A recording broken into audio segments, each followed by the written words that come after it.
అన్న పేదలకి, వికలాంగులకి, వితంతువులకి, వృద్ధాప్యం వాళ్ళకి అందరికి మీరు పెన్షన్ ఇస్తున్నారన్న. వాళ్ళని అందరినీ మీరే కాపాడుతున్నారన్న. ఈ రోజు వాళ్ళు హ్యాపీగా ఉన్నారు, తింటున్నారంటే మీ దయ అన్న. ఈ రోజు కొడుకులు కూడా ఎవరో సరిగా చూడట్లేదన్న. మీరే అన్న. కొడుకైనా, అన్నైనా, తమ్ముడైనా అన్ని మీరే అన్న.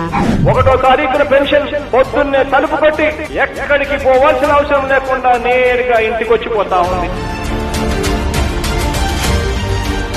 నా కూతురు కూడా చనిపోయింది నాయన. నా పెన్షన్ మీదే బతుకుతానే నాయన.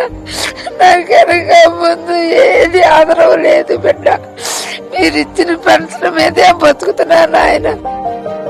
నాకు ముసలైన చచ్చిపోయినా అనేవాళ్ళు నాకు లేదు. నేను మీ దయ వల్లనే నేను బతుకుతున్నాను. నాకు మీరు ఇచ్చే పింఛను పెంచారని ఎంతో సంతోషిస్తున్నాను. నేను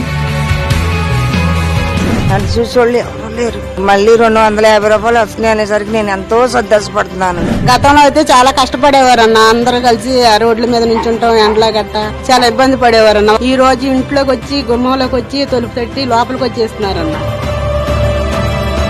2750 ఈ జనవరి నెల 2023 1వ తారీఖున ఇవ్వటానికి జగనన్న ఏర్పాట్లు చేశారు.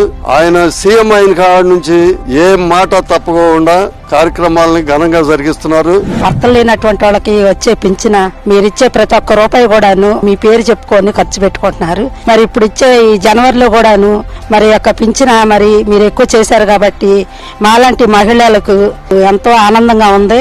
నిజంగా మీరు చేసే మేలు జన్మలో మేము మర్చిపోలేము. మళ్ళీ మళ్ళీ మీరే రావాలని మేము కోరుకుంటున్నాము.